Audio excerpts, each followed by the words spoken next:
मेरी सब लोगों से एक रिक्वेस्ट है, वो गाँव का हो, शहर का हो, कस्बे का हो, कि जातिवाद से थोड़ा सा ऊपर उठ के, जातिवाद से थोड़ा सा ऊपर उठ के हमें अपने बच्चों की एजुकेशन के बारे में अच्छी तरीके से सोचना चाहिए। क्योंकि हमारे बच्चे अगर पढ़े लिखेंगे तभी हमारे बच्चों का फ्यूचर बेहतर होगा और हमारे देश का फ्यूचर बेहतर होगा। जातिवाद से बेहतर नहीं होने वाला। उसके लिए हमें क्या करना है, उसके लिए अगर हमारे यहाँ एक, मैं मिनिमम सी बात बता दूं, अगर कोई एक प्राइवेट स्कूल है उसमें 1000 बच्चे भी पढ़ रहे हैं, 1000 बच्चे, और उसकी सबसे कम फीस 500 रुपये है, तो मैं आपकी जानकारी के लिए बता दूं, अगर आप उनके लिए बुक लेकर आ रहे हो तो बुक एक बच्चे की कम से कम वो कक्षा 1 या 2 में हो तो 2-3 हज़ार रुपये की बैठ रही है। यानी कि अगर मैं एक एवरेज निकालूं, अगर 1000 बच्चे एक स्कूल में पढ़ रहे हैं, अगर 3000 की बुक आ रही है उसकी बच्चों की एवरेज, तो 30 लाख रुपए की बुक आ गई। अब सेकंड स्टेप आ जाओ, अगर 500 रुपये फीस है तो महीने का 5 लाख हो गया, साल का 12 60 लाख रुपए हो गया। और एक स्कूल ऐसी संस्था है, आप छुट्टी हो या ना हो फीस आपको बराबर देनी है। आपकी अगर छुट्टी भी है ना, सर्दियों की छुट्टी पड़े या गर्मियों की छुट्टी पड़े, फीस बराबर जाएगी जाएगी। तीसरी बात, उसके बाद वैन का और भी चीजें, ड्रेस का और भी चीजों को लगा के कम से कम, अगर एक सबसे कम फीस वाले स्कूल की बात बता दूं मैं, कम से कम एक गांव से 1 करोड़ रुपए के आसपास खर्च हो रहा है, 1 करोड़ के बाहर।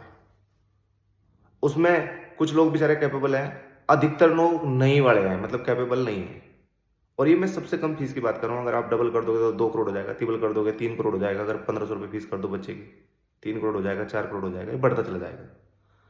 तो मेरी सभी से एक रिक्वेस्ट है कि हमें गाँव वालों को, शहर वालों को, कस्बों वालों को, भैया अपने बच्चों की एजुकेशन पर ध्यान देना चाहिए। उसके लिए हमें सबको एक होकर अपने यहाँ सांसद विधायक जो है उन्हें बुलाकर अपनी सरकारी संस्थाओं जैसे सरकारी स्कूलों को बेहतर करना चाहिए। सरकारी स्कूलों के टीचर से बात करनी चाहिए, क्योंकि वो बहुत पढ़े लिखे होते हैं, बहुत अच्छे पढ़े लिखे होते हैं। ठीक है, उनसे बात करनी चाहिए। और सरकारी स्कूलों पर ध्यान देना चाहिए हमें। गांव गांव में कमेटी गठित कर लेनी चाहिए, जाके देखें कि हर दिन, दूसरे दिन, तीसरे दिन कि हमारे बच्चे क्या पढ़ रहे हैं, स्कूलों में क्या पढ़ाया जा रहा है। जब आप स्कूलों पर ध्यान दोगे तो जाहिर सी बात है सरकारी टीचर भी आपके बच्चों को अच्छी तरीके से पढ़ाएंगे, अगर आप उन पर ध्यान ध्यान दोगे ढंग से। ठीक है जी, कोई कमेटी गठित कर लो और गाँव में जाके देखो कि जो टीचर ढंग से नहीं पढ़ा रहा उसे बोलो, ये जो पढ़ा रहा है अच्छी बात है, कोई कमी है, कुछ गांव वालों की हेल्प से, कुछ सांसद विधायक की हेल्प से उन चीज़ों को सही कर लो, तो कम से कम हमारे करोड़ों रुपए भी बच जाएंगे। एक गांव की बात कर रहा हूँ मैं, और हमारे बच्चों की एजुकेशन भी अच्छी हो जाएगी।